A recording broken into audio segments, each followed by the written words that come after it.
Hi, my name is Megan, and this is a Naughty Mess Knitting Podcast.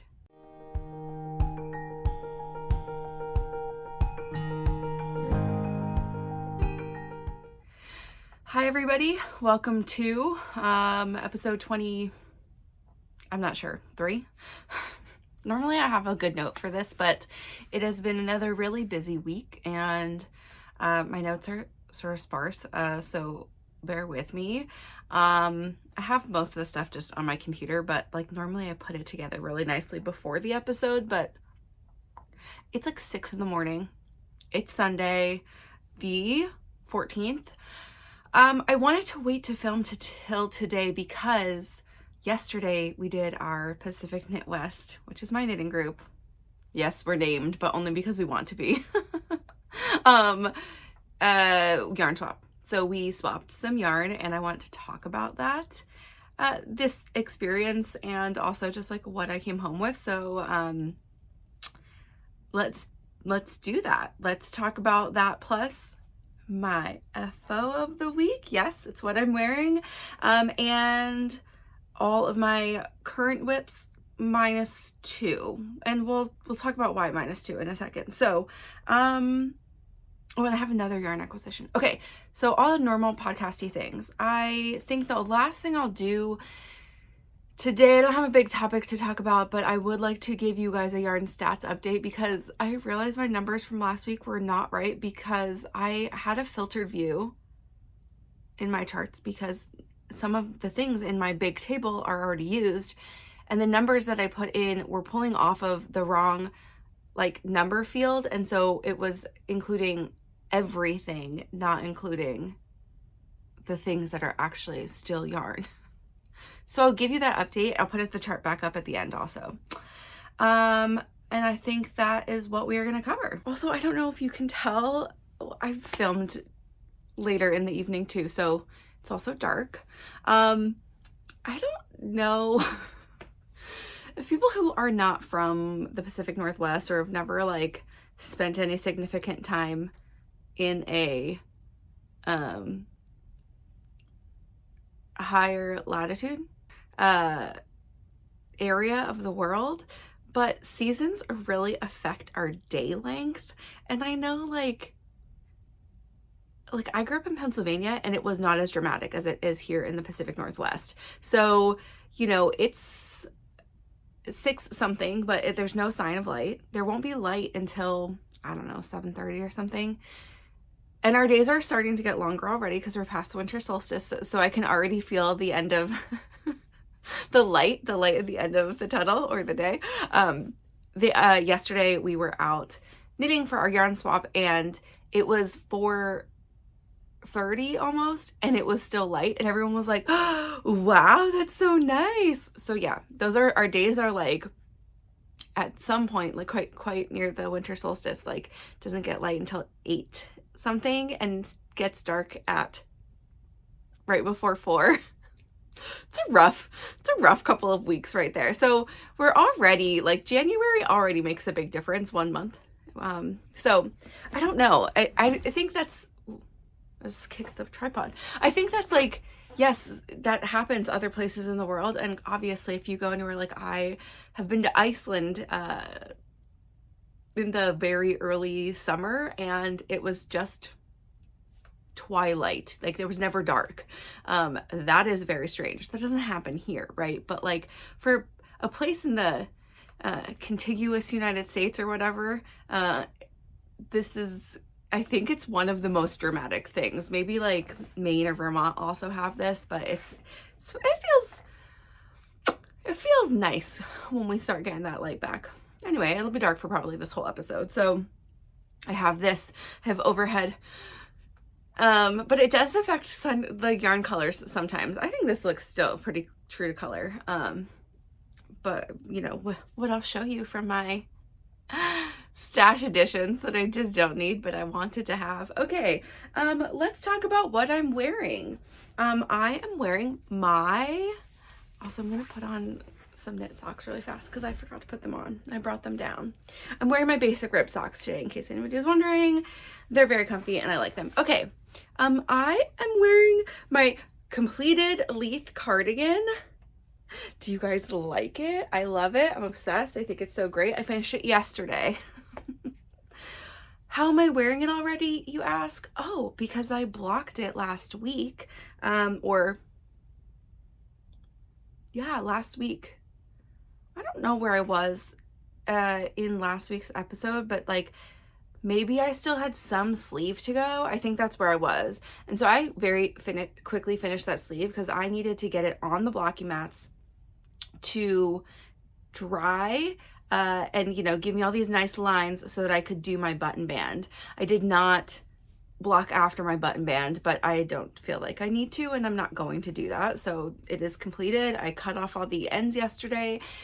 During our little knit time, I was like, I'm gonna do the most annoying task while everyone's here giving me good conversation. And so I went through and wove in all the rest of the ends. I had done the middle, everything that wasn't touching an edge I had done before, except for my sleeves, which I should have done earlier. Anyway, the button band took me a really long time because this is a sewn on button band, and I did do a sew as you go.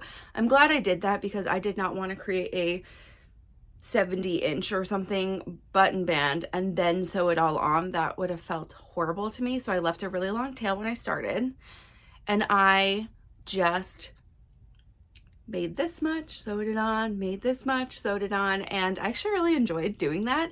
It just did kind of, the whole thing took a little bit longer, right? Because I didn't finish one thing and then finish another. Anyway, I will stand up now and we can look at it.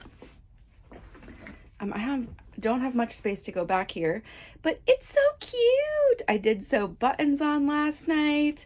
I don't know how married I am to these buttons. I wish they were like a little bit darker wood, but this is what I had on hand. They're the right size. I just wanted to be done, so they probably will stay on for a while.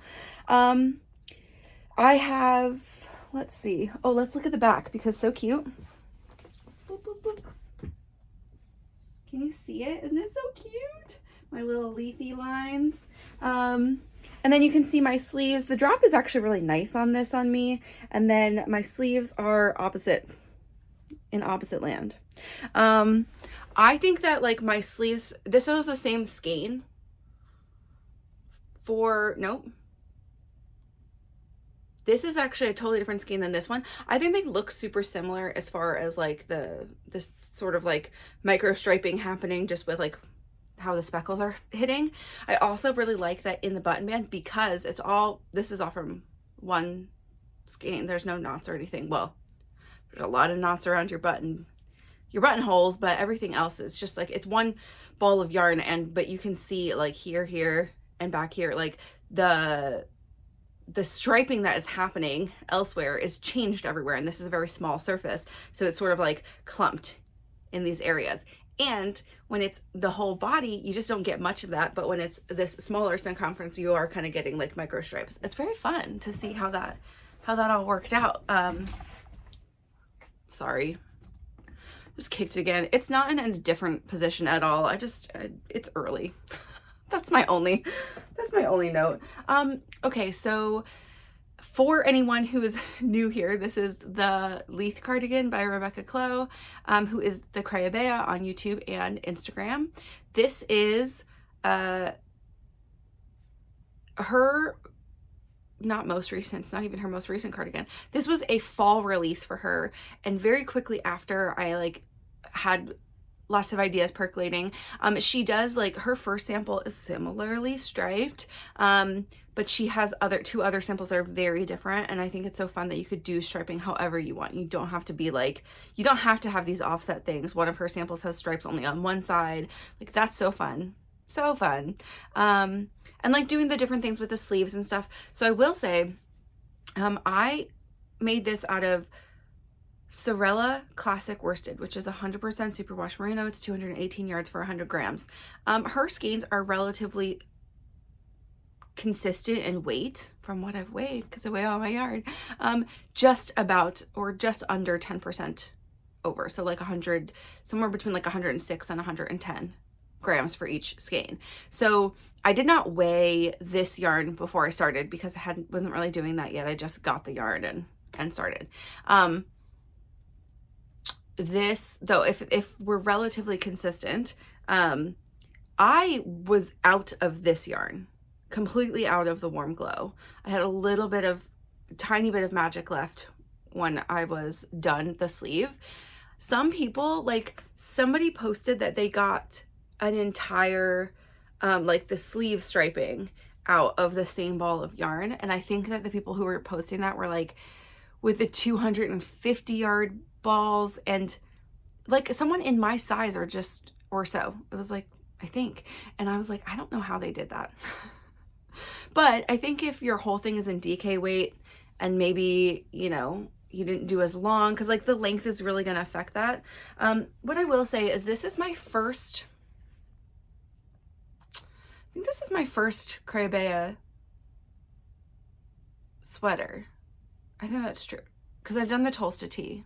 Anyway, Tulsa tee also, like these patterns are written tiny bit more European style with not even assumed knowledge, but there's less spelling it out for you. A lot of things are just like to length.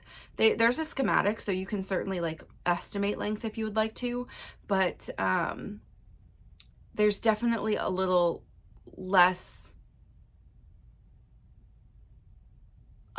spelling it out. I think there's a lot of American patterns where it's like, there's so much writing. They're writing everything you could possibly need to think about.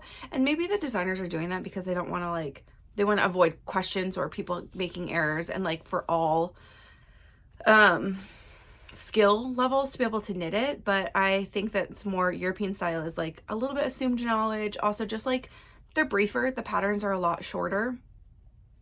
All this to say, like striping wise, she does not give you a number of rows for stripe. If you're in an assumed gauge, like you've met gauge, row gauge, then she still doesn't provide that. You still have to just like kind of look at people's pictures. I did 12 rows per color. And that was like after looking at a couple people's pictures and sort of like playing with it. And I did not swatch. I didn't do any of that to like estimate. I was like, it'll be fine. And it is totally fine. I like where the V sits on me. I did add a little bit of extra length in the shoulder. I think that the sleeve fits like really great actually. And the drop, maybe because I added, no, I don't think it would have been that. I don't know why, but the drop actually looks like very drop shoulder on me, which is just maybe it's like good grading for sizing for her, because sometimes drop shoulders will like hit me like way up here and then it doesn't look, it's like a baby drop, right? So what do I have to share about this? All the things. Okay, so this is a size 5. It is 49.25 inch bust. I did not measure after blocking. I will do that later today now that I've got buttons on and stuff. That makes it a lot easier to measure a cardigan. The recommended ease is 1 to 4 positive inches. So it's right in there for me. This is 4mm needles for the body, 3.75 for everything else. Ribbing and the button band was 3.75. This is a sewn on double knit button band. I really like the look, all the good things. And then I told you the yarn already. And this is my very first knit cardigan. So I am done, my very first knit cardigan. I'm glad I did it in worsted. I'm working on a DK weight cardigan and a wrap top right now. So like all of them. And I'm going to throw another one on my needles probably next week. So, but I don't have any. I have 2 crocheted cardigans, which were my very first garments. Sort of. I did like a poncho thing before, but we won't count that. It did have sleeves, but it is not any kind of fitted. So I did those crochet cardigans and they were great. They're both like hexy squares. So you do like a hexagon and then you like the way you fold it, it makes a T. Sew it together cardigan. So they're not very fitted. There's no buttons. They're super casual. They're great for summer. I do wear them a ton. But I was really ready for a knit cardigan and I am so excited to be able to like wear this to work and just throw it on. I've been really good about wearing my knitwear. It is the 14th, I said, right, of January. I have worn a knit something to work every day this year. I know, big accomplishment over here, 9 whole work days. And I have off tomorrow, so that's exciting. I'm really ready for another 4-day week. And I'll be doing tons of knitting, but I'm going to, maybe I'll wear something knit around the house. Maybe not. Okay, so that's all I have to worry about my finished object of the week. I'm really excited. I think it turned out great. I'm in love with it. Okay. And you know what? As much as I talk about my color palette, right? These are not in my color palette. This is very much like not really colors, but like they are colors that really sing to me. So I made it anyway. It's almost UW colors, and we did watch the national championship on Monday, and I brought this to work on. That's actually when I finished my sleeves. It was a bummer of a game, but now I have something I feel like I could wear to other game watching things, and I'm like semi-school spirit. Not my school. I don't need to be in full gear, but I like to support. Okay, now let's talk about what is on my needles. So I'm going to skip my 2 older whips. Older, not that old. Started October and November. So like I need to get those guys done, but my Cinnabar shawl, which just has had almost no progress. I will pick it up this week, and I'm going to make major progress. I'm going to try to do tomorrow during my day off. Grandma is still going to hang out with the baby for the, or we're going to do half days for each other too, so she can sleep in, because she is also not a morning person, but I need to get out of bed because Mike also needs to get out of bed. He has to work. So we're going to split time, and I'm going to take the afternoon and not have mommy time for a little and just spend some time knitting. And that's the thing I want to knit on, even though I'm excited about other projects, because I really want to progress through a major stripe in there. Anyway, my Calm Down cardigan, I was right last week. I really looked at it. It really was done totally incorrectly for the back. I have no idea how I did this, guys. Actually, I do. Okay. In the back, and I didn't bring it downstairs to show you. I'll show you next week a little bit like how I did this. But essentially you make the left shoulder, and then you connect the back. And when you connect the back, I think it's the left shoulder. Maybe that was the wrong thing I had assumed. And I did it wrong. Anyway, it doesn't matter. What I did was, when you start the back, you basically make the other little saddle connect, and then you connect the done piece, the completed piece, whichever side it's supposed to be on. And I just picked that up wrong. I mean, there's no real reason other than I just wasn't paying attention. I was not feeling well. And that was like right before I think we got COVID. I like was knitting on a knit night, woke up or like finished that call with a major fever, had picked it up, and then just like kept working on it. And I wasn't looking at any, I didn't look at it. I didn't lay it flat or anything. Yeah, well, lesson learned. So Katie helped me rip that out during knit night this week, because she's an angel, total angel. Helped me get that all taken care of, and now I am back to short rows done in the back, almost where I was. That's what I did this week, and then I just put it down. Okay, I have another cone thing to knit on that's very exciting, so let's talk about those things. I'm gonna first talk about my oldest whip, and I just want this to be done. I did pick up my Camaro. Let's talk about it. Okay, first, let's give you a couple of details. So I showed this during my Do I Keep It, Donate It, Burn It episode. I got a lot of just like, you should still frog it. I'm not going to frog this thing. You'll see the stripes. I'm just absolutely, that would be way more torturous for me. It was very little to finish, and I am very almost done, and I have not worked on it very much this week. Like I picked it up a couple of nights and just like slammed out a couple of things. So I am making a size 9. Oh, this is the Camaro by Tanis Lavely, who is Tanis Fiber Arts on Instagram. This is a size 9. I think this is graded for like at least kid or teen, like kid, maybe not baby, right? But kid to adult. Cause it's pretty small, or it's just really small increments. I'm not really sure. I didn't look back. I just circled what my number was.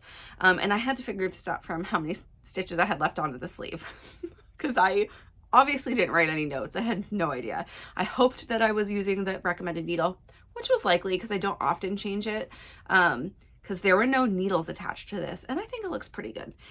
This is 46 inches 46-inch bust. This does have, I didn't see, like when I was glancing through the pattern, if it had a recommended negative or positive ease. It did say on one of the models it had 2 inches of positive ease, and one of the models it had 1 inch of negative ease. So I'm going to assume it's sort of a choose your poison thing. It is supposed to be more fitted though. It is, I'm using 4mm needles for the body and 3.5 for the ribbing. And I am using a plethora of leftover yarns and or other things. So I will talk about all of those real fast. I just need to pull them out of here because I obviously didn't keep any of them. I didn't write anything down. I don't even have I have a band. So I'm using Knit Picks City Tweed as the main color, which is the green. It is the colorway Enchanted, and that is 55% merino, 25% superfine alpaca, 20% Donegal tweed, 123 yards for 50 grams, so 246. It's pretty good weight, DK. I'm using some of this very old, got it in a estate sale, Thorobred by Flextex. I don't know if that's a company anymore. Natural double knit, so even that is so old, DK, but just called double knit. 100% pure wool, that's all it says. It is 50 grams and there is no yardage on here. This is produced in Auckland, New Zealand though, so maybe Flextex is still a company down there. Nothing I've ever heard of here. And then I am using 2 colors of Knit Picks Wool of the Andes, Pumpkin and Mink Heather. Those are both 100% Peruvian Highland wool, 110 yards for 50 grams. So those are much more like worsted weight, 220. It's pretty normal worsted. It didn't really matter very much. It doesn't look that different. Okay. As a reminder of where I was, I don't have that many ends to weave in, so this is a good thing. I did do like an inside braid down, partly because I'm lazy, partly because why not, right?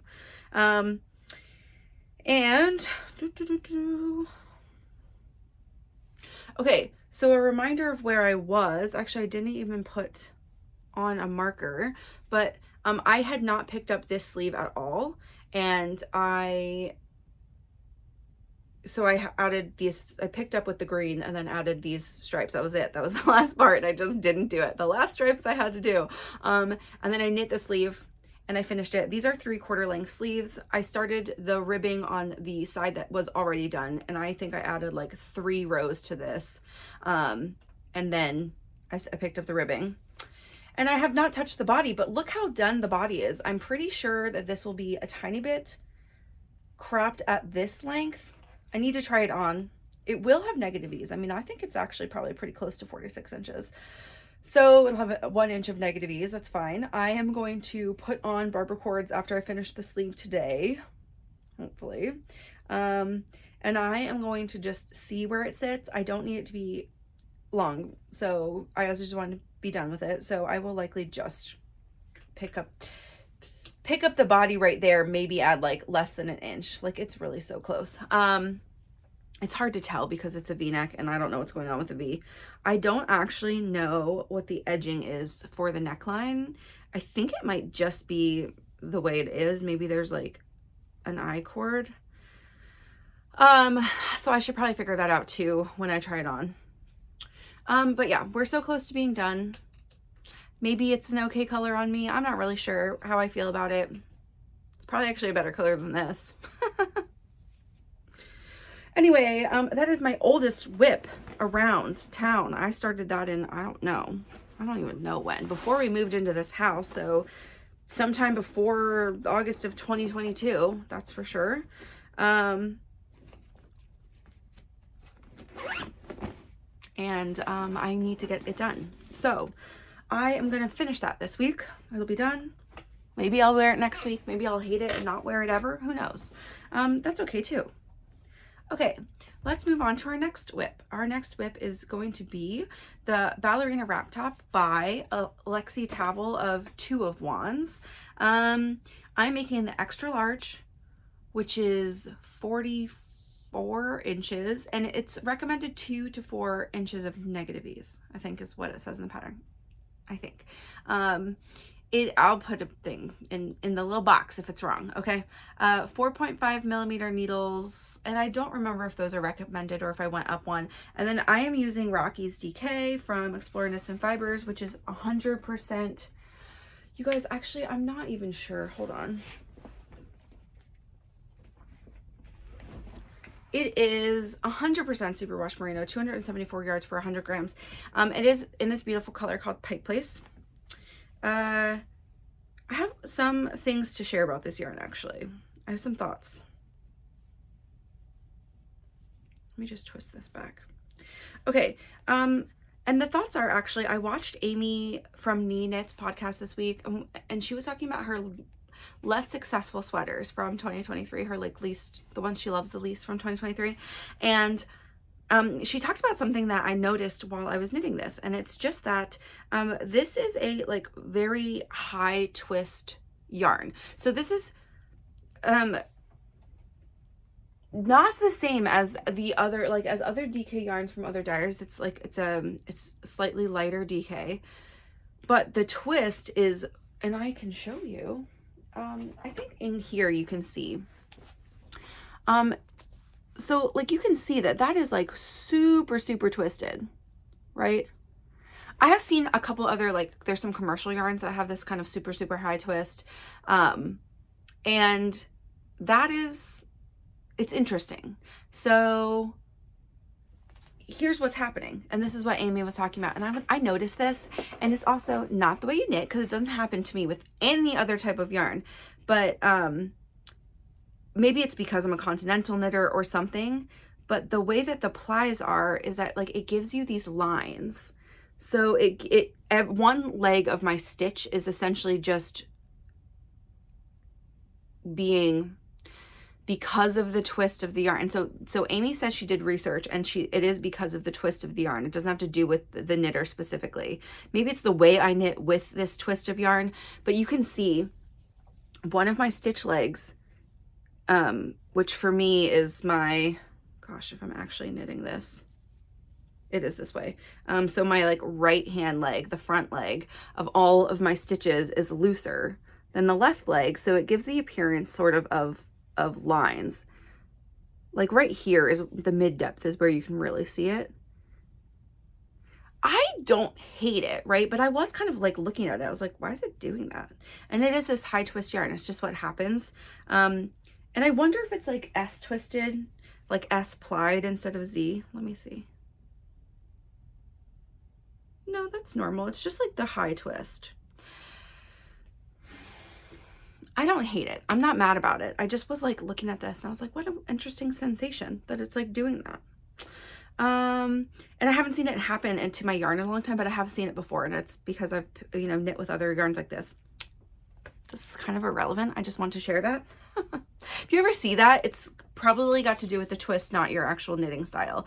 Anyway, so the ballerina wrap top is a I-cord wrapped top. It's got little slits like a regular wrap top. So you put your, at least one side goes through a slit, right? And then you tie it. So lucky for me, I have a cordsmith, which is Autumn Goodman, who is the Size Inclusive Collective, came out with like their latch hooks on a plastic thing. It's not really any fancier than that, except for if you just had latch hooks and like a bunch of tape, I guess you could do it yourself. That seems difficult. So it makes it supposedly a lot easier to make an I-cord. I still have not used it. I got in the mail a couple weeks ago and I just haven't experimented yet. But this requires a lot of I-cord, and I didn't want to knit it until I had something that made I-cord knitting easier. And there are like little machines where you can crank them out, but I've heard that they don't work for most other weights. And when Autumn came out with the cordsmith, it supposedly works with like up to a kind of thinner, bulky yarn, but I've not experimented, so this is all conjecture. You can see people like using it all over Instagram though. So anyway, I knew that I wanted to make this top for like a year or more, and I just was like, oh, not till I get something to help me there, because that seems pretty terrible. And it's I-cord edging everywhere else, so it's like already going to be a lot of I-cords in my life. Anyway, okay, moving on. So I have made some progress. This is where I was last week. I've not done a ton of progress. I think I just finished. No, I have like 1 or 2 more raglan increases. It's so scrunched on here, guys. Like it's much bigger than this in real life. I have like a couple more raglan increases, and then I will split for sleeves like very, very soon. And that like seems very small. So, but it's like very V-necky. I don't know. I have to put it on bigger needles to kind of see what's going on here. I do want to like look back. I don't think in the schematic she has like a yoke depth, but again, it's going to sit like almost here, you know, like almost like a cardigan, and then cross the bust. And like, it's pretty open on Alexi in the pictures. So like, I'm going to assume it works. The adjustment I have made so far is that her sleeve numbers for inches of upper arm circumference do not seem realistic for me per size. So I think for like an extra large, it was like 14.5 inches. My arm is bigger than that. I did not want to be choking my arm in this. So one thing I did do is I just added, like this is supposed to be compound raglan. And some of them were just no increases at sleeves. And I increased every raglan at the sleeves to give me more space. And I may just pick up a couple extra stitches underneath and like, this is okay. This is not going to bother me very much. Again, this is a free pattern on her blog. You can pay for a no ad pattern, but I didn't want to do that. Because this is not size inclusive, but I do really like the look of it, and I think free patterns don't really count. So that's all I have to share about that. Progressing, not a ton, but it's moving forward. Okay, let's move right along to my newest cast on, and then we'll be done talking about whips. Well, sort of. I have one yarny whip. Oh gosh, you guys, I have 1 ball of yarn in this thing other than the cone, and I made a mess. All I did was bring it downstairs. Okay, here we are. Okay. So my newest cast on of the week is the thing I said I was going to cast on because I am making a sweater for my husband. This is the stick season. Another new pattern, a new-ish pattern, fall pattern from Rebecca Clow, the Crave. So I'm so excited. This is a size medium, large. I don't actually know that she has numbers or anything. I will tell you though. This is a size 4. It is a 44.5 inch, chest circumference. It is, the recommended ease is 2 to 6 inches. It is unisex, so you can see in the pattern, actually, this is probably the one I popped up, of her and her stepfather, and he's wearing it, and I think it looks really nice on men because of where the sticks end, and I'll talk about that in a second. I'm using 3.5 millimeter needles, which is probably the recommended needle size. I think it is because I did not swatch. I cast on, and because you're just doing this little back panel, I was like, if it looks wrong, I'll just re-knit. And I did it, you know, 1.5 inches, and then I just sort of gauge swatched, and I think it's gonna be fine. I'm using a Woolly Knits cone in merino, the merino, which is 100% merino, and it is 514 yards or something. I'm holding it double per 100 grams, and it is Pinot, so I think it's 257 yards for 100 grams if you hold it double. Anyway, I'm using color Pinot Green. I really like it. Mike doesn't wear a lot of green. He's a blonde guy with blue eyes, and he's like just always gravitated towards blue in his life, which is great, but he looks really good in green, and so I just told him he was gonna have a green sweater. He didn't get an option. His mid chest, like his widest part of his chest, is like 39 inches, maybe a little bit less than that.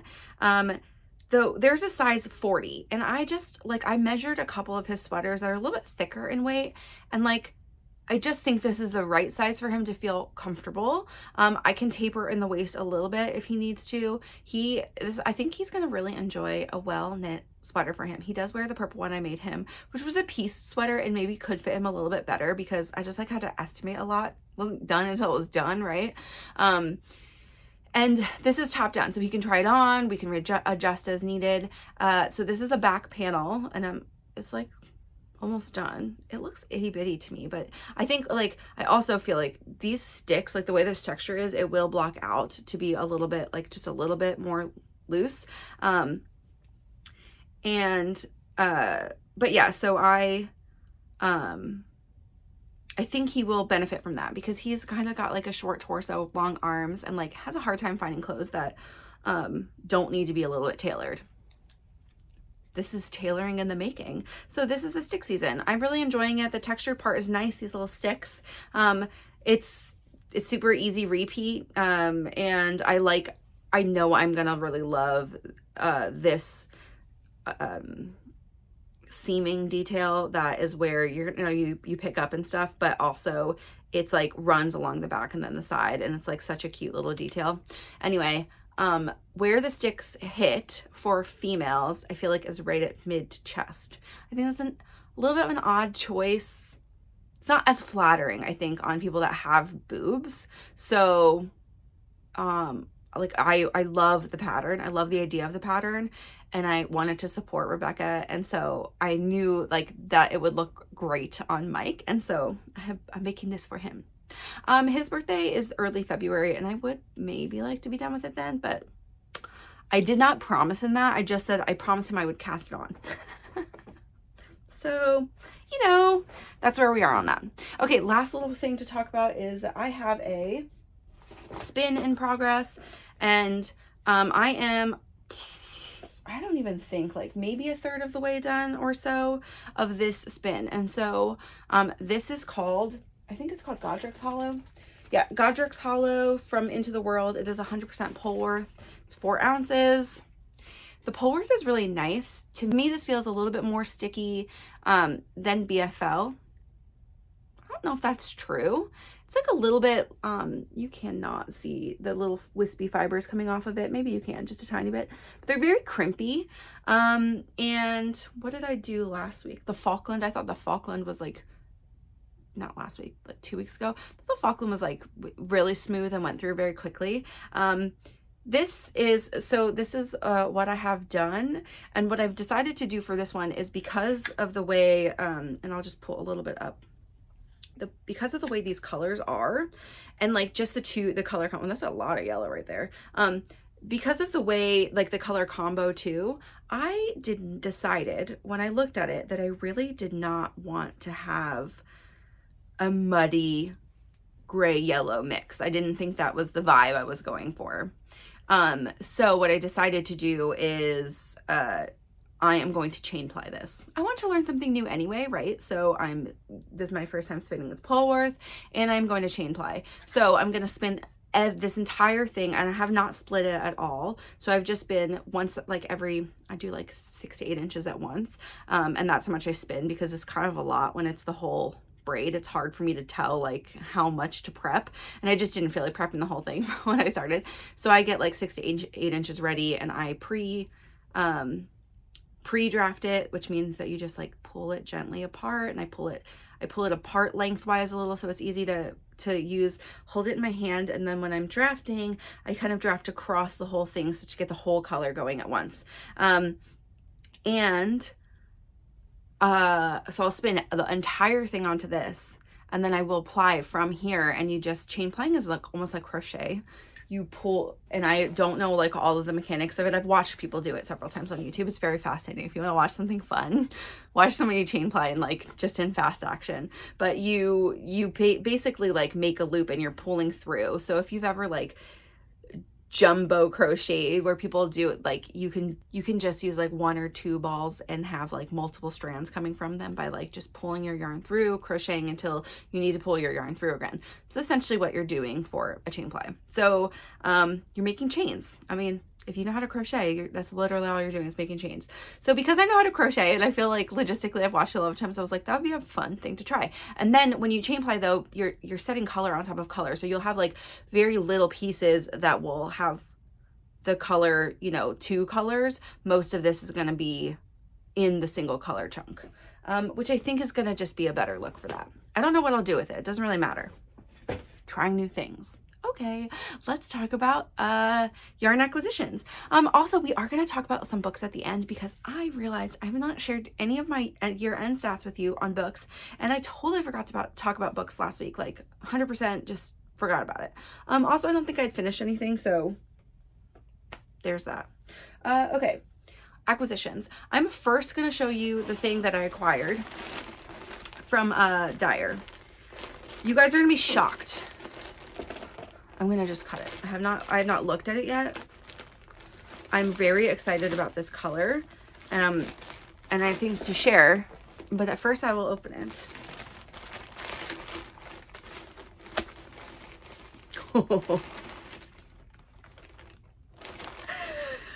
Wow, this is neon. She did a great job.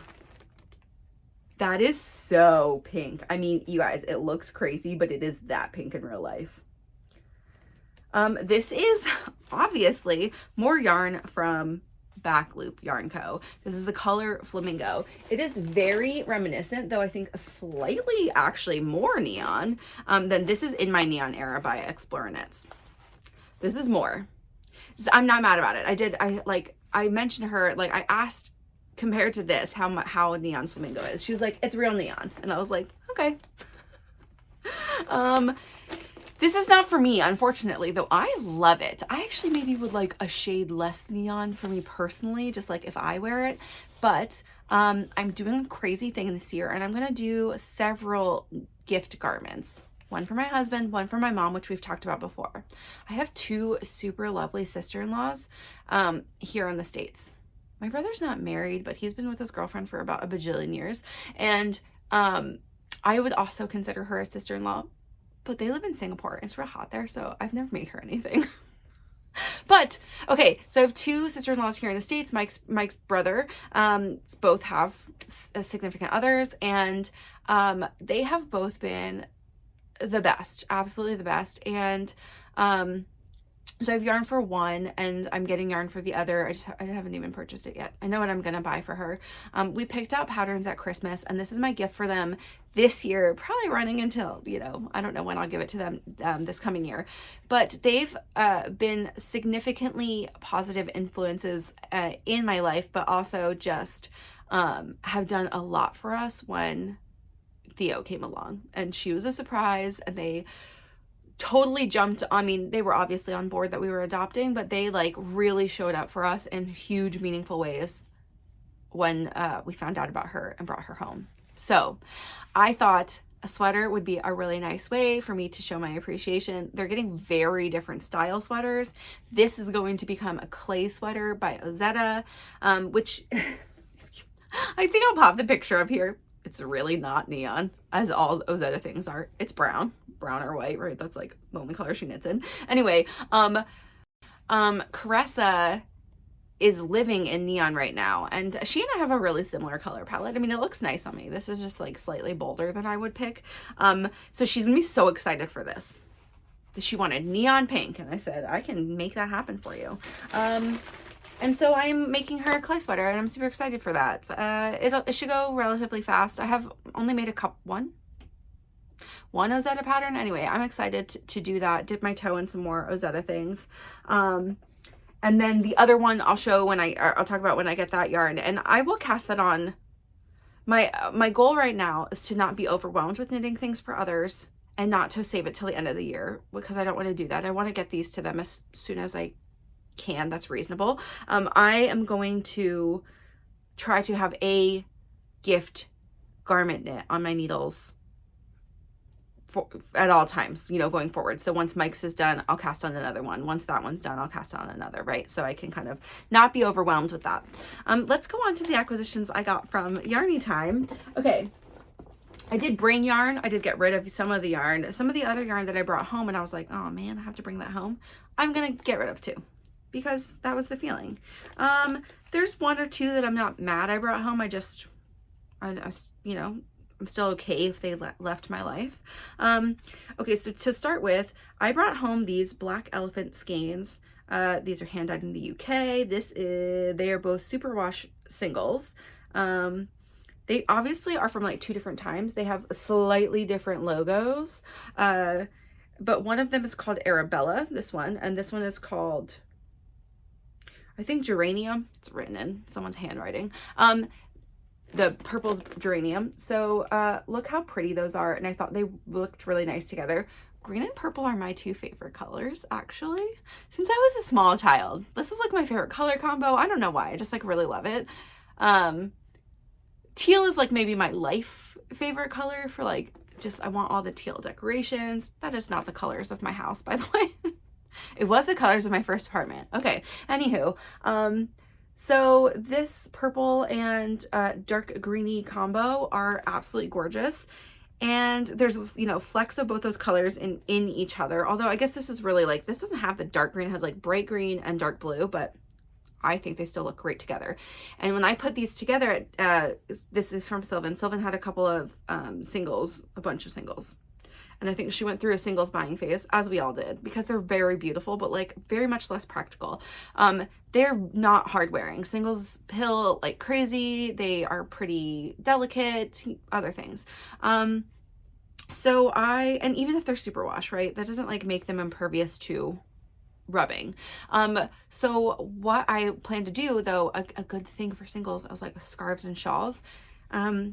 Yes, you're correct. It takes me kind of a long time to knit a shawl, and no, I don't want to have a bajillion shawls, but I did think this would be a very nice color combo for a Codi idea, a brioche shawl or a scarf. I think it'll be like a long scarf. I tend to wear those more, maybe an infinity scarf. I'll find something that I would like for these two to be, and I will try to use as much of two skeins as I can in that thing, and just have this like really lovely combo together. Okay, so that, and they are fingering weight. It says 366 meters, which is like 400 yards, right? Something like that. Okay, let's see. I don't know what order I want to talk about these in. I guess it doesn't matter. Here's the top. Okay, so I got this. I have 3 skeins of this, which is called Night Scene, the color. It is from Sugar Plum Circus, and it is granola DK. So it's 70% fine organic merino wool, 30% hemp, and it's a sport weight, 328 yards for 100 grams, and it's gorgeous. You can see those little, like, these little guys here. That is the hemp. It is visible, you can see it. It feels really soft. It's very next to skin soft. Like, I don't think I'd have any issue with that. Here's one caked skein of it. It's a really lovely, very cool neutral gray. And the 328 yards makes me think I will be able to spin something to be a colorwork something with this. Like t-shirt, I could get a sweater, like 3/4 length sweater out of that. I am not convinced I'll keep this forever. Just talking to the other 2 spinners in our group, no, we all kind of want it. Like, we were all like, that might be good. And if somebody else has like a perfect project to use with this, like, I would be totally okay, you know, redistributing to the group. But I have a couple ideas of things that like that have a single skein or 2 single skeins that might like look good with this. And it's, you know, it's like a 2-ply and it's loosely plied. And so like, I think it will look really nice with something I spin. Okay. Next up is another one. So those 2 don't have like projects necessarily. I didn't want to take too much that didn't have projects. This one doesn't have a project, but I'm in love with this yarn and I don't regret at all my color choice. But this, if you remember my flock episode, I bought this yarn in the light gray. And so this is Elmer Tweed from Diamond Lane, who is, gosh, what is their store called? They're here, they're on Bainbridge Island. Oh, the Lamb and Kid. It's right on the back of the label. So the Lamb and Kid, this is like their in-house brand or something. Anyway, this is a fingering weight yarn. It's 70% merino, 30% cashmere. It feels so soft. It's not going to be super hard wearing. It is a non-superwash. It's 400 yards for 100 grams. I'm making my birch out of this, so I have enough skeins to make a birch. And that cashmere content makes me like a little bit worried about that now that I'm like really understand way more about yarn construction, that it is going to get pilly, but it is a non-superwash and it'll be fine. I don't think even if I really love the birch, I don't think it's going to be really heavy. I'm not sure I'll wear it like absolutely all the time. So I have 2 skeins of this, and this yarn is just so beautiful. And there are so many things I could make with 800 yards of like, and I've been really obsessed lately with the idea of these like rainbow noir tweeds. There's not that many of them that make like with the actual colorful tweeds. And I love it. I'm like really, I'm excited. I'm gonna percolate on some ideas for that this week. If you have any, let me know. Okay, this one has an idea. Yeah, it's a lot of yarn. You're correct. I did acquire a lot of yarn. Did I need to? Like, yeah, because this was fun time. Also, Sylvan, this is all from Sylvan. Well, no, the ones I've talked about so far are all from Sylvan. Sylvan is a yarn pusher. She was like, take this yarn. She's really just trying to get her stash number down. She doesn't care about the rest of us keeping ours down, which is fair. But I have a great idea for this. So I am going to make, this is a pattern I've had pinned for a while, and I'm going to maybe make it this, I say all these things. I'm gonna make this spring. I have so many patterns on my list, but this pattern has been on my list for a while. I do have other yarn for it already, and I would be happy to have 2, because this is a dark version, and then I would like to have a light version. So this is Knitting for Olive Merino, which I'm assuming a lot of you know a lot about it, but if you haven't used it before, it's super soft. It's 100% extra fine merino, and it is 250 meters for 50 grams. That's like 280 or something. I don't know. For 100 grams, it's like a light finger. It's like 5 something, 525. I don't know. So, yes, it's a very light merino, but I think like the density of it, like it knits up normal. Like it's definitely a light fingering, but it doesn't, you know, anyway, it'll be fine, because I'm also going to hold it with this amazing Kremke Soul Wool Tinkle, which is a hilarious name for something. It's 51% viscose, 49% polyester, and it is just like a sparkle cord, right? This is 300 meters for 25 grams. I only have 2 of them, so I might have to be a little bit strategic in how I incorporate it in here. But I can buy more, because this is just like sparkle stuff, right? So I'll ask Sylvan where she got it. I can get like 1 more of these if I need to, but I want to hold these together. And this one is like a rainbowy sparkle. It's very fun. And I want to hold them together and make a Luna tee. And the Luna tee is like a broken rib sort of thing. It's very fitted, and it has like kind of small sleeves. I may make the sleeves a little bit longer, but it's high necked, and I feel like this is an amazing date night top. And I don't have that many like short sleeve date night tops. A lot of my t-shirts and I don't have that many t-shirts, you guys are aware of my wardrobe at this point, are like more casual, which is fine, great, totally fine. But like, how fun to have a date night shirt. That's what that's for. So I have a few skeins of the black, and I have 2 of the Kremke Soul Wool, and we'll just see if I need more. I will buy more to supplement. Okay, the last thing I got in the acquisition is some more Sugar Plum Circus. So Sylvan, well, I think the whole knitting group a couple of years ago definitely had a Sugar Plum Circus moment, because everybody had some of this yarn to get rid of. Not because they don't like it, but because I think they got a lot, and their tastes have changed. This is fingering weight. This is a smooth sock, which is 75% superwash merino, 25% nylon, 460 yards for 100 grams. 63 yards. Wow, I know how to read. And the color is called Northwest, which I really love. It does really remind me of like our gray skies and pine trees, right? This is like, it's really a fun color. I will likely make something with this held double. I saw Katie had a picture of a project she started that just, it was cabley. It was too much texture for this, variegation, but she did hold a double, and it looked really nice, like just as a fabric, just not great with the cables. So I think I would do something that's all over texture. This is a yarn that was in Katie's timeout for a really long time. There are a couple of like wound cakes and balls from when she was making. I have a lot of skeins of this though, so I can definitely make a full-size sweater for me in this yarn held double, and I'm excited to do that. I think that would be really fun. I would love to give this yarn some new life. That's all of these things are just like yarn that needs some new life, a little bit of love, whatever. So yeah, I'm excited. I think that'll be really nice to have something textured. I was kind of thinking like, I think that it's a DK weight, the jib or gib or something, Andrea Mowry's pattern. I'll put a picture up here. So all over texture, something like that, maybe. I will dig a little bit more and see if something else like strikes my fancy. I don't know. I don't have any ideas yet. I just know texture. Okay, so that's all I have for yarn acquisitions. That was a lot. Yes, you're correct. But it was free to me other than Caressa's sweater, which is a gift. So that's all good.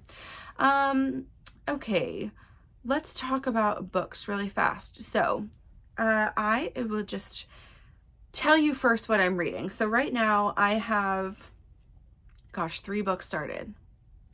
I am the Kindle reading Dirty 30 by Janet Evanovich, which is the 30th book in the Stephanie Plum series. I'm a completionist on this one. I'm not annoyed enough to end it. And each book is like kind of a fun little joyride. They're a little repetitive. I feel like kind of disappointed that I thought like in book 10, around 10, I was like, oh, she's going to have some character growth. Like, nah. This girl's the exact same in all of this. She can't decide on a boyfriend. She can't decide on her life. She like hates her job, but also loves her job. And I'm like, girl, just figure it out.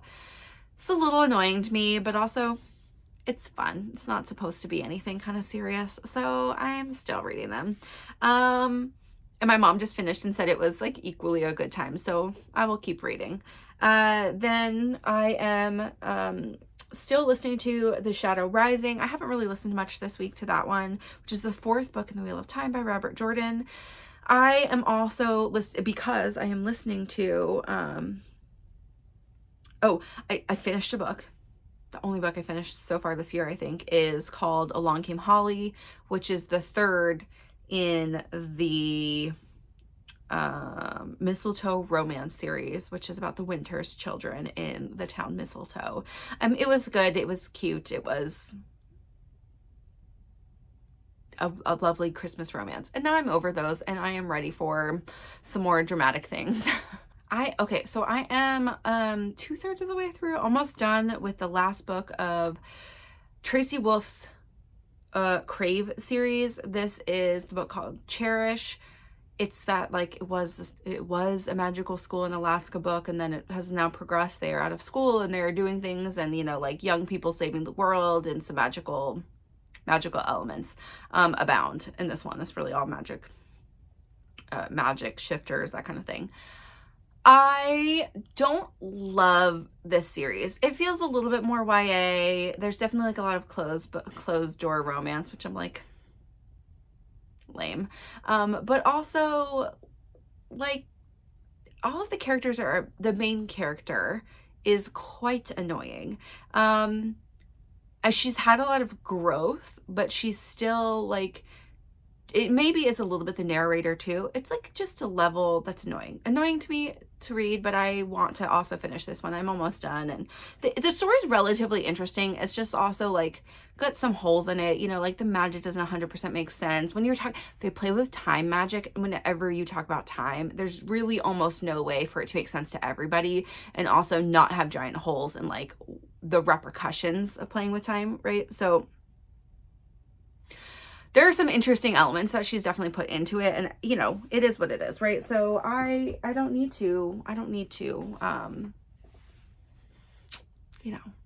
these are just for fun books. It's a great thing to read while knitting because I don't have to think very hard about it. Okay, but let's talk about last year. If any of you have found me on Goodreads, which probably most of you have not, I'm not going to link it here, but you can find me. think it's just my name. But I did set a reading goal last year, and 2022 is when I really ramped up reading. And it's like, because I discovered that I could audiobook while doing lots of other things. So I read like 200 something books in 2022. I knew I was gonna have a baby for the full year of 2023, so I was like, yeah, like I'm gonna read less, but like also I was doing some maternity leave. I knew I'd have some dedicated time sort of in the beginning of the year, so I wanted to see what I could read. Reading goals, to me, I'm never upset if I don't make them, because it just means I was like probably doing other things. I do prefer to read or listen to audiobooks over Netflix, but I do watch shows with my husband, so it's just I also listen, I get up earlier, stay up later, all of the things. No, we're usually the same time people, but you know, I don't know, I just squeeze them in. Sometimes I listen while I'm like doing chores around the house, that kind of thing. But I set a goal of 150 books. I didn't think I'd reach it, but I read 150 books exactly last year, which was really fun. That was it was fun that I hit the goal. I wasn't like really trying at the end of the year or anything.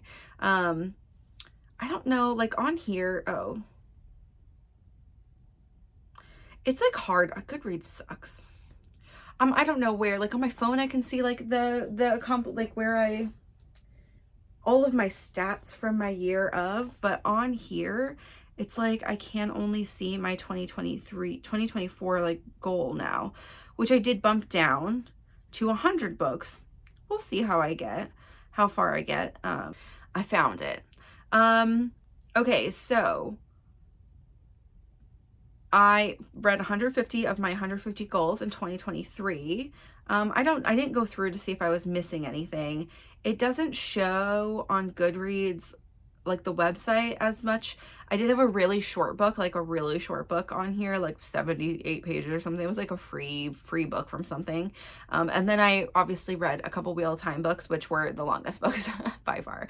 I think I read something like 29,000 pages, which also I felt like is a really subjective number, because like, I don't know what font they pick. Do they pick by word count? Like, how do they calculate that? I'm not really sure. Like literally pages that are like listed in the book, but if it's paperback or hard, I have questions. Goodreads doesn't make any sense to me. And when I'm gonna try to Storygraph this year instead of Goodreads. Goodreads is just connected to like my Kindle and my Audible, but Storygraph is another reading app. If you're not familiar with it, look it up. It's super cool. One of the great things is they do by like, you can like put emotions to books, and then like, so if I'm feeling like I need something like really dramatic or like really heartfelt or whatever, you can choose those as categories, and then it'll bring up other things, like even things that are in your TBR list. So I probably will track there. But one of the nice things in Storygraph is you can put whether you audiobooked or you read, and even if you read paper or Kindle, and then it gives you a breakdown of that. So how much did you audiobook versus Kindle reading? I already know it's like 10 to 1 for me, right? Like I'm audiobooking way faster than I'm Kindle reading, because I only Kindle read basically in bed, and most nights that's like 2 pages and then I fall asleep. Okay. But that was really fun. I think like also I can't really see as good of like genre counts and stuff, but like I read a lot of series. I'll tell you a couple heavy hitters for me this year. Ones you've heard about, I won't like really go over. I did read Fourth Wing and Iron Flame. Those were a couple of my favorites from this year.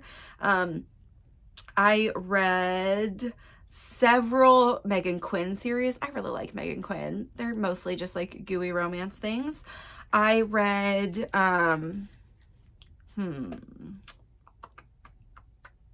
Oh, I read all of the Leigh Bardugo, like the Six of Crows series and the Shadow and Bone series early this year, like in the early spring. And I really enjoyed both of those. And then I watched the Netflix show, which is what I would suggest that you read both series, then watch, because they mashed the timelines, but it was still really fun.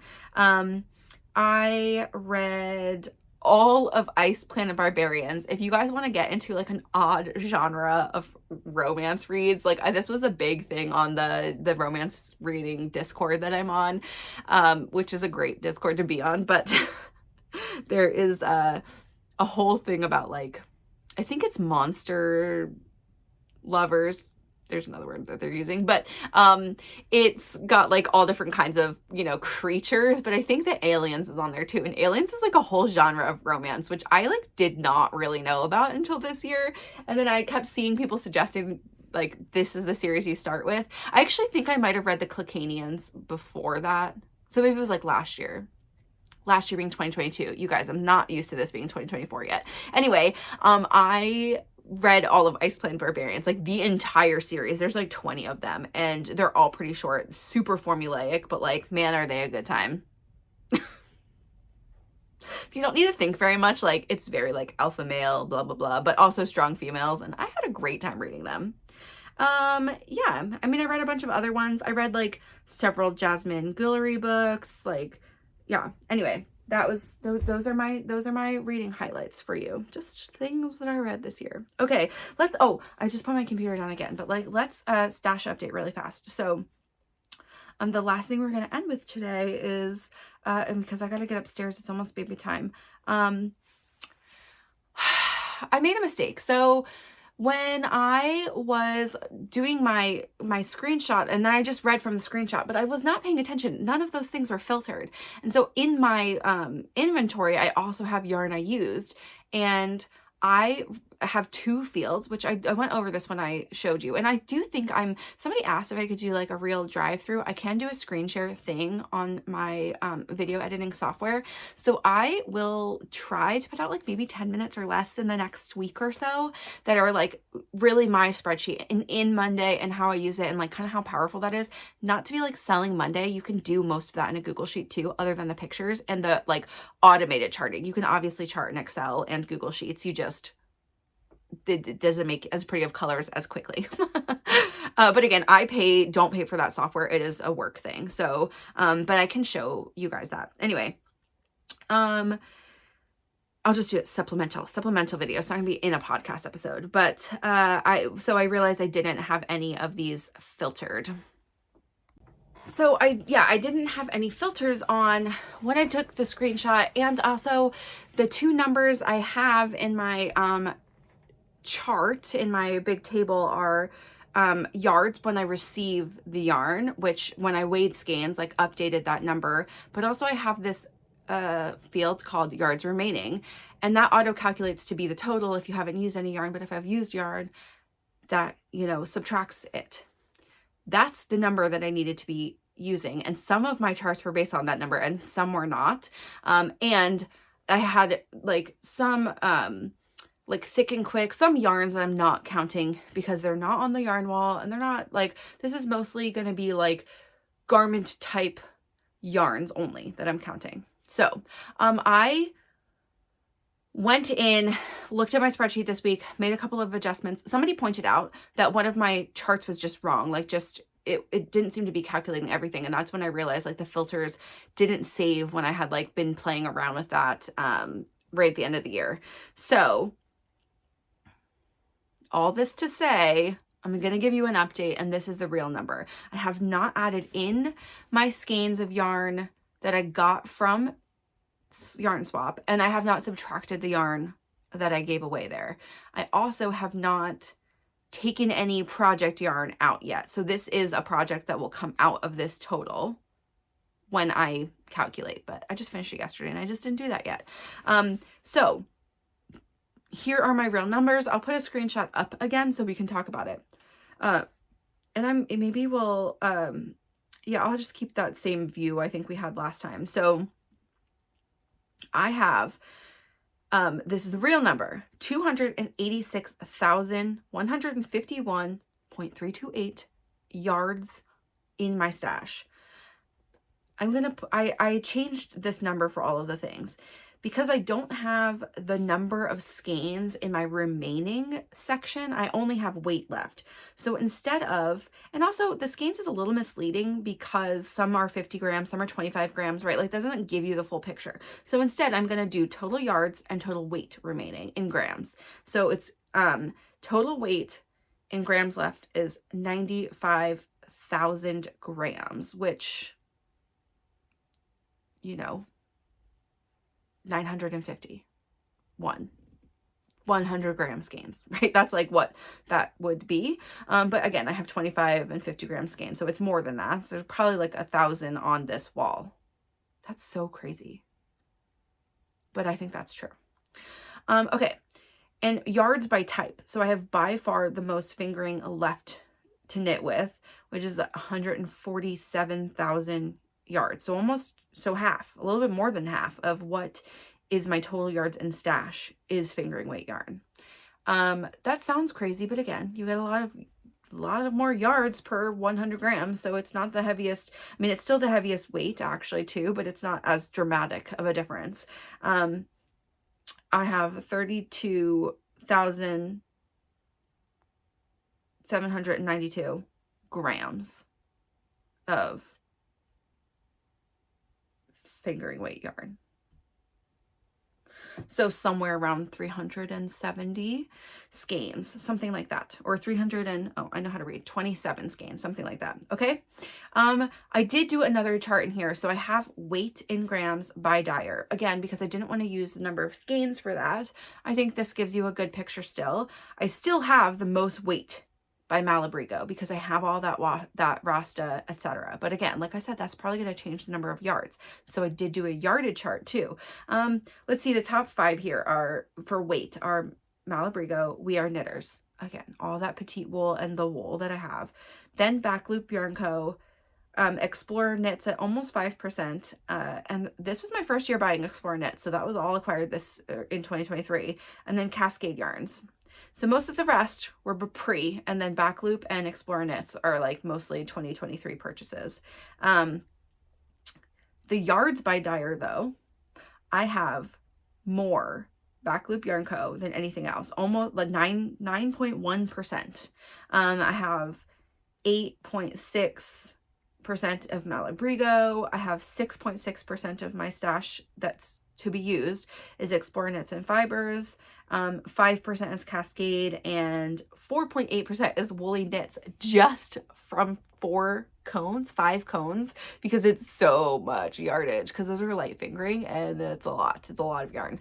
I'm gonna knit through a lot of that this year, so like cool beans. And then Drops is up there, Woolberry, Long Dog, and then to We Are Knitters, because, you know, the bulky and super bulky just don't give you as many yards. So that's pretty good. That was really interesting to go back through these and look by weight instead of by skeins, because I think it gives you a better number. Again, the skeins, like I have some of this yarn that it's like a half a skein. It's not a full skein that's like listed in here that's left over. And that was all counting as like one full skein. That's not the true picture. So weight, yards. Okay, and I said I was gonna share some feelings about knit night, or the yarn swap. I just heard my dog, so it's time to get up because I hear the dog running around the house trying to get breakfast.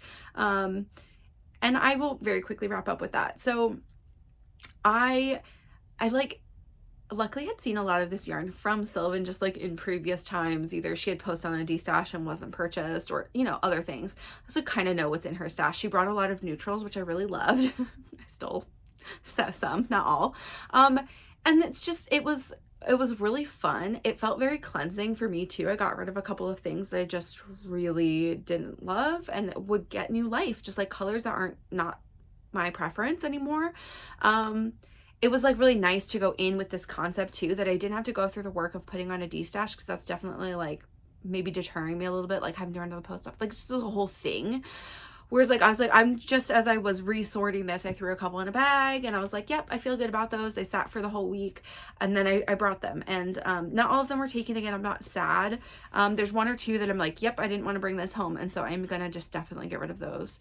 And there was a lot of like, just, the yarn was just sitting out for most of the day. We didn't like, there was no mad dash, mad grab. There's like 6 of us that were there. Is that right? Yeah, 6 of us that were there. And that was like the right amount of people. It wasn't too crazy. We didn't have a lot of people no one was just grabbing, right? Like we were talking about it, seeing if other people had strong feelings. There were a lot of pink yarn. If you know anything about the other knitters in my group, is that there's a lot of pink lovers. So I was pretty safe from a good quantity. Oh, I picked up one other thing actually. I don't want to like not tell you. This very small, it's like a quarter skein or a third of a skein of highlighter yellow, but I actually told a friend I'd make them this very fun pair of socks a long time ago. The only neon that I had, which is what goes perfectly, is probably the next socks I'll cast on at some point in the next few weeks. I don't have any socks right now, and that feels like I needed a break, but now it kind of feels like a bummer because that's a good travel project. Anyway, I only had a singles bright to go with it, and I had started them and I didn't love the singles and apply together, and I paused, and now I have something to go with it, and it's just a fingering weight. It has no label, something neon. Anyway, so yeah, it was so fun. It was fun. It was really casual. We were like, no one was diving for anything. I think the people who brought the yarn felt fine about giving it away, right? Like we weren't all like, oh no, I didn't want to actually give that away, right? Like everybody came with the intention of just not having to bring those yarns home. And it was just fun. Sylvan's a yarn pusher, so she was really trying to get rid of some of this stuff. But I think everybody showed mostly restraint. Like nobody just pulled everything. And I think a lot of us are feeling like a little bit full in stash, especially as we reevaluated at the beginning of the year. What I think would be helpful, and Katie and I talked about this on the way home with Ariel, like maybe doing this a little more frequently so that like we have less yarn to be giving away, but we can do more like casual small swaps where you're just like, does anybody, you know, like, but not just like someone feeling like they're always giving things, like have the true experience of like everybody bring a couple skeins and see if there's any like swapping that could occur. Yeah, it was really fun though. It was just like a really nice weekend knit day too. We got a lot of knitting done, we got a lot of chatting done. And we had these amazing savory donuts. I've never had a savory donut before. They're really just like filled with meat donuts. It's such an interesting concept. I mean, it's like a bao, but like a white person bao. Although there was like a bulgogi one, there was a kimchi one. Like they were actually pretty Asian. Curry beef. They were really, really good though. Someplace in South Seattle near the person that was hosting's house. So it was delicious. Recommend if you see savory donuts and it's like I don't know if they're all made equal, right? But they were super good. Okay, that's all I have to share for today. I got some yarn. I gave away some yarn. I'm making some stuff. I finished a thing. That feels like a really good episode. It's still real early in the morning here, but I'm gonna go get my kid up and pay attention and play with her and do all the things. I will edit later today and try to get this up tonight. Again, I don't work tomorrow, so at the latest it'll be up on Monday. I hope you had a really good time watching me discuss all the things. What I would really like to know this year is like, what is everybody's first cast on? My first cast on for the year was the ballerina wrap top. I think I'm more excited though about my stick season right now, partly because it's for Mike and that's so exciting to get done, but also like new cast-ons are so fun. I'm gonna try to keep my number this year to about 5. It feels like a comfy number for me. 7 feels like a little too many. So about 5 that I'm actively working on. But I want to know, what was your like exciting cast on? What's the project that you were like, yes, that's how I'm going to start 2024? Or what is the first thing that you finished and that you're excited about if you've finished something already? I want to know those things. Tell us in the comments. Let's keep the conversation going. I will talk to some of you on down below and also on Instagram. You can always find me there at _naughty_mess or find me on Ravelry. I'm trying to be better this year for sure, this whole year, about putting projects in finished weight because I'll be doing that for my tracking, etc. And I will really try to do finished garment measurements so people can see what I actually came out with, what my finished gauge was. But you can find me there, and please like and subscribe and come back and watch me again next week. I'll talk to you then. Bye.